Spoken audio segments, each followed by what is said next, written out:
Hi folks, Mario. A big topic I know my channel viewers would love to hear discussed is what is nanosilver. I hope I don't disappoint anyone with an overly simplistic answer or a lack of pizzazz, but nanosilver is nothing more than the latest marketing term for colloidal silver. Colloidal silver has become so generic that the silver solution manufacturers have had to create new marketing terms just to imply that their silver solution is different than basic ionic silver, for example. Yet after close examination, ionic silver is what most silver solutions sold today actually are and always have been. Unfortunately, this common practice in the silver solution industry has greatly misled and confused the general consumer. Nanosilver is touted as a new type of silver and implies that colloidal silver is now becoming a thing of the past. Nothing could be further from the truth when looking closer. The term nano is just an abbreviation for the word nanometer, which is the standard unit of measure used to describe the size of very small silver species in solution. I say species as there are numerous types of silver solutions available today, and I'll discuss the other various types in a following video. After all the hype concerning this new nanosilver, you'll probably find it funny that there isn't a single brand or type of silver solution that's not nanosilver. Nano again simply implies the unit of measure called a nanometer, and all current silver solutions sold today qualify as nanosilver. We often hear of nanotechnology, which loosely means technology that's small enough to be measured in nanometers, as this is the best suited unit of measure, like measuring a football field in yards rather than inches.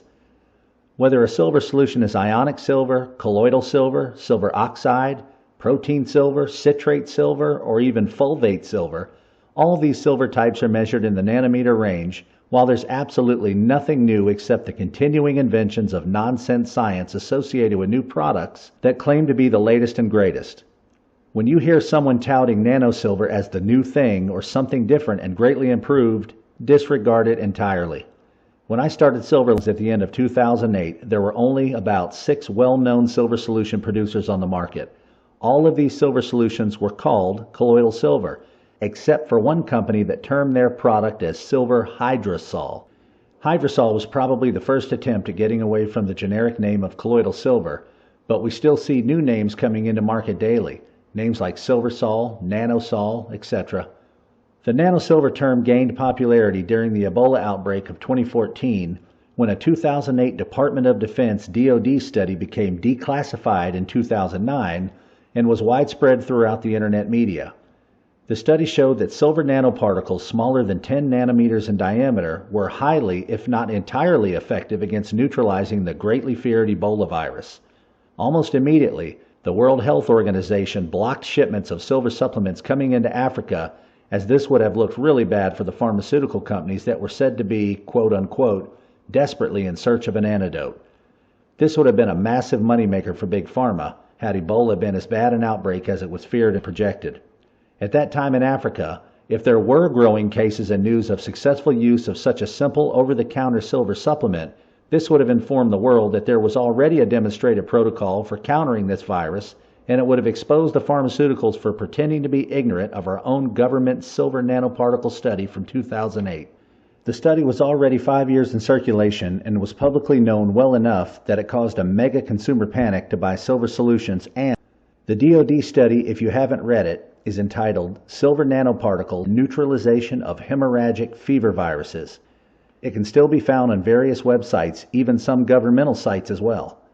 Many people in the scientific field reviewed the study, and most agreed it was valid and properly conducted. Efforts to discredit the study as a hoax were attempted, but all eventually failed. Now, when we continue looking back at how the term nanosilver propagated the internet so aggressively during that time, we find that one particular silver solution producer read this DoD study, saw that key term nanosilver used, and decided to use that very term as the actual name for their particular silver solution. This producer even circulated another version of the DoD study with a page of their own superimposed at the end to make it look like they were actually affiliated with the DoD project. Their publicity campaign implied that their silver solution was comprised of pure silver nanoparticles, smaller than 10 nanometers in size, making it appear exactly what the study had concluded was so efficacious against Ebola. In truth, their solution was tested and found to be nothing more than common ionic silver with traces of silver oxide, not the particle-based silver product tested in the DoD study. Things like this are common in the silver supplement market for one simple reason. There is absolutely no regulation, enforcement, or accountability required. The manufacture of silver solutions has become one of the biggest pseudoscience markets known, or perhaps I should say, unknown to most.